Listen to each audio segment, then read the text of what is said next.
Welcome, namaste, namaste. Oh, Happy New Year. I know that the beginning of this new year has already been a little challenging, especially in our nation's capital this week.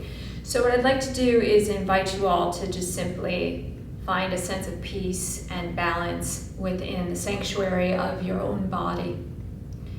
So take a seat, cross your legs, snuggle your sit bones into the earth. Sit up really tall through the spine and feel the crown of the head rising up. Allow your shoulders to drop down and away from your ears, especially if you've been stressed. Shoulders kind of jump up, so really create some length.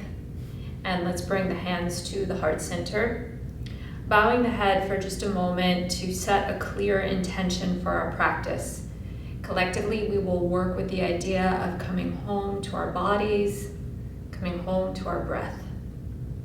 Inhale, reach the arms all the way up to the sky. Exhale, draw a line from the sky to the heart space. 2 more times. Inhale all the way up. Exhale, hands to the heart. And just 1 more time, breathing in, you can look up, and breathing out, hands to namaste. Let's open the arms wide. Inhale, look up. Exhale, wrap your arms around your body and bring your chin towards your chest. You'll feel a stretch across the shoulder blades. We'll do this a couple more times. Inhale, look up. Exhale, maybe you bring the other hand on top now. And 1 final time. Inhale, really open, shoulder blades together, little back bend. Exhale, you choose which arm is on top, chin towards your chest, bowing the head slightly. And then release. We will revisit that movement in just a couple minutes. For now, let's come onto the hands and knees and continue to warm up together. Allow your hands to be shoulder width apart. Your knees are hips distance apart. Inhale, gaze to the sky. Exhale and round. Really lift your belly button here. And 2 more times. Inhale, maybe you lift the corners of your mouth. Exhale and round, lift the belly. And 1 more time, please. Inhale. So draw the shoulder blades together here. And then exhale. This is called protraction. It's when you're moving the shoulder blades away from each other. Come forward, back your knees up slightly so that you're in modified plank. And we're gonna take that same kind of action. So check it out. You inhale, you let your shoulder blades move back and down. Exhale, and I'm going to ask you to press the floor away. Let's do that again. So breathing, shoulder blades together, press the floor away, spread the shoulder blades apart. 1 more time. So when you draw the shoulder blades together, it's called retraction, and then when you push them apart, it's protraction. From here, simply make your way to downward facing dog. In your first downward facing dog, as always, feel free to bend, wiggle, see what feels good. 2 more deep breaths. And just 1 more, please. Beautiful. Let's come back down to the knees. Bring your heels together. Bring your hands to namaste. Sitting upright. Recalling your clear intention. Inhale, come all the way up tall on the knees, fill the body with breath. Exhale, hands to the heart, hips to the heels. Let's slide the hands forward, so now you're in that modified plank position again. When you're ready, lower slowly and bring your chin and chest to the floor. Shoulder blades together, and then drop your hips. Inhale, cobra or upward facing dog. See what feels nice. But pull the shoulder blades together here. Then exhale, pull the hips back and spread across the upper back. We'll do that a couple more times. Slide the hands back, bring your hands to namaste. So as you inhale, think about what it is you'd like to call into your body, your mind, your heart. As you exhale, there's that little touch of the mind, touch of the heart space. And then you slide the hands forward, knees, chin, and chest. So really let me see you open up through the chest, shoulder blades together, and then continue that action of opening the chest, but now it's even more pronounced in a back bend. And then exhale, knees down, pull your hips back. And just one final time, please. Slide your hands back, bring your hands to namaste. Inhale, lift all the way up. Exhale, slowly down. Slide those hands forward, knees, chin, and chest. So it looks sort of like a little baby caterpillar moving through. And then you lift all the way up into that upward facing dog shape. Exhale, pull back, child's pose. Nice work. From here, shift forward to plank again, but this time I'm going to ask you to tuck your toes under. If you need to drop your knees, it's okay, but try the challenge of being in full plank if you can. And now here, you're going to draw your shoulder blades together, bend the elbows slightly, and then press the floor away. So it's almost like a push-up, but your arms stay straight, and it's really just about your shoulders. Breathe, one more. And down dog. You should feel that the body is warm now. The shoulders and the hips are ready for deeper movement. Let's lift one leg and carry the foot through into a low lunge. When you're ready, lift both arms up. And exhale, hands to the heart. So remember in the beginning when we open the arms wide, like you were about to embrace someone, and then exhale, you embrace your own body. Let's do that again. Inhale, but now there's a back bend and a hip opener happening at the same time. One more. Inhale. So find the back bend, and then exhale, wrap your arms around your own body. Bring your chin down towards your chest. And challenge yourself to wiggle your fingertips in towards your spine. This will create a tremendous amount of space across the upper back. Let the chin move down. Let the neck release. Breathe. And now interlace your fingers, spin your palms to the sky, and reach up and over towards the knee that is in front. So now we're getting into psoas release. What is that? This is your hip flexor, aka your psoas. It starts in the back of your body and it goes through to here. So sometimes lower back pain is actually related to the hip flexor. Let's come back up to the center.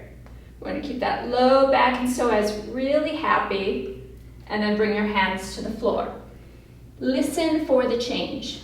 Tuck your back toes under and straighten out your back leg. Now, as you're ready, come around towards me into a wide-legged forward fold. Now check it out. You're going to bring your fingertips together, interlace your fingers, and take the arms overhead. Notice which thumb is on top. There's no wrong answer there, you're simply noticing. Breathe. Can those arms come over even more? Try. And hands to the floor. Nice work. Let's turn around to the other side. So bending deeply into that lunge. Take your arms all the way up to the sky. Little back bend. Hands to the heart. So same movement here. We've got 3 hugs essentially. Inhale, exhale, big hug. 2 more. Inhale. Each time let the back bend be a little deeper. Each time allow your fingertips to come a little closer to your spine. And 1 more. Inhale and exhale. Wiggle those fingertips in even more. Bring your chin towards your chest. And enjoy the sense of a release here. See if you can bend more into the front knee. Feel that first stretch of the psoas in the back leg. And then release. Both arms rise. Interlace your fingers, spin your palms. Inhale where you are. Exhale towards the knee that's in front. And now feel that stretch through the psoas. Feel that stretch in the hip flexor.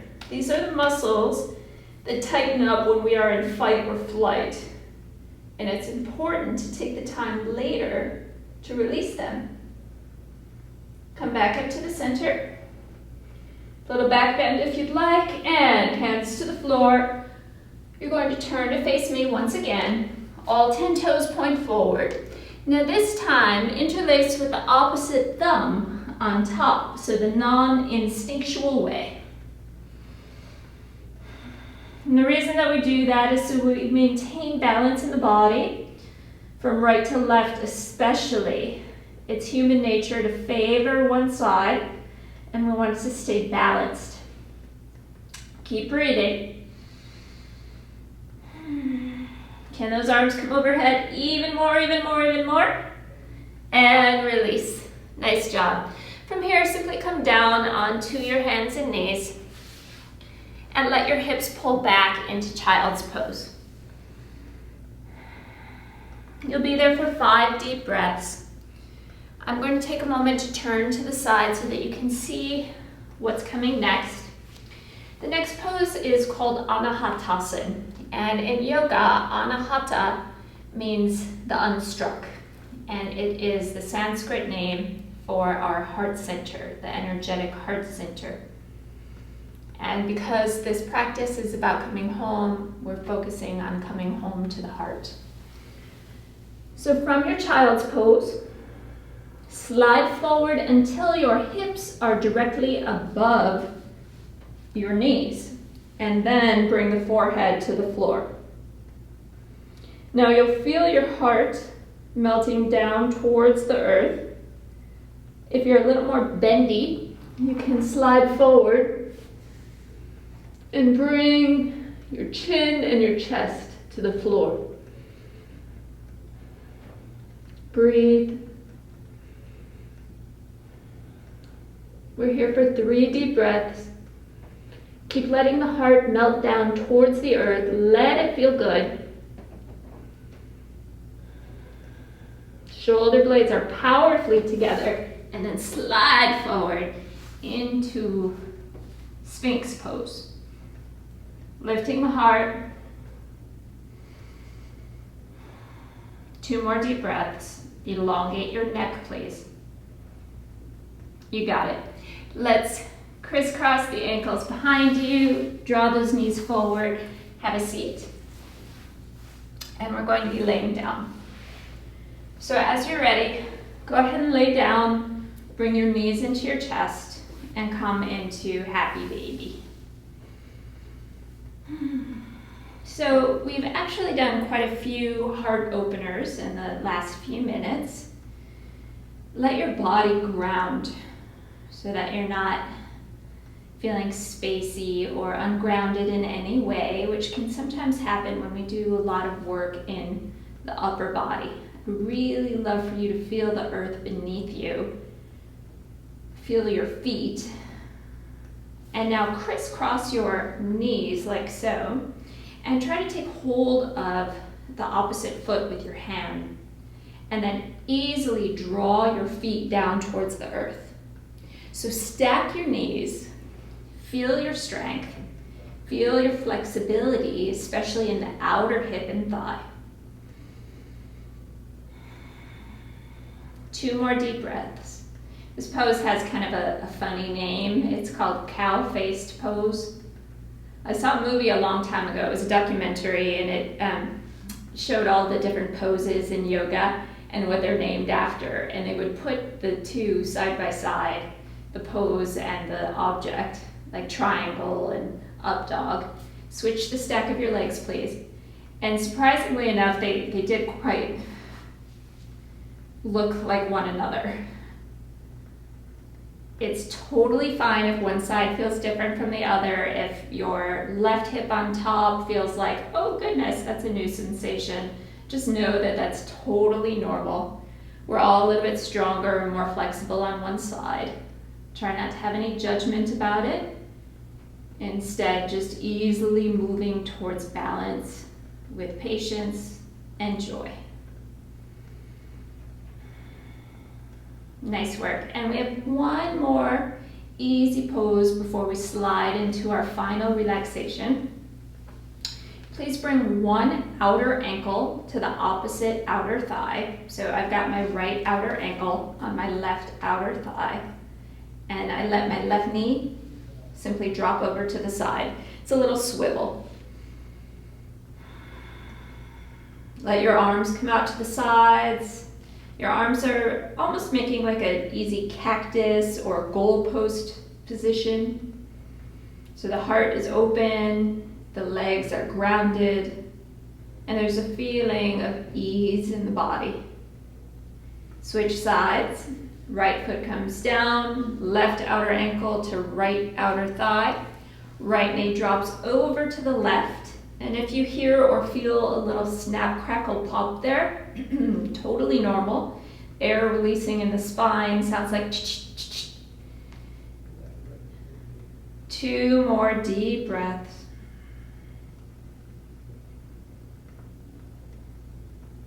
You did it. All right, let's go ahead and slide into Shavasana. If there are any last shapes that your body is asking to create before you move into your final relaxation, please honor that, and then join me when you are ready in closing the eyes, feeling the beat of the heart and the support of the earth. So bring your attention to the back of your body, your spine, your calves, your back muscles, your triceps, posterior deltoid, fancy name for the back of your shoulders.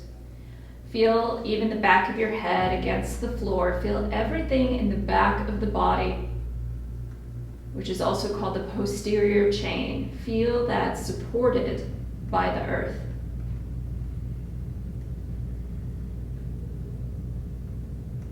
And now feel how the back of your body, how that posterior chain creates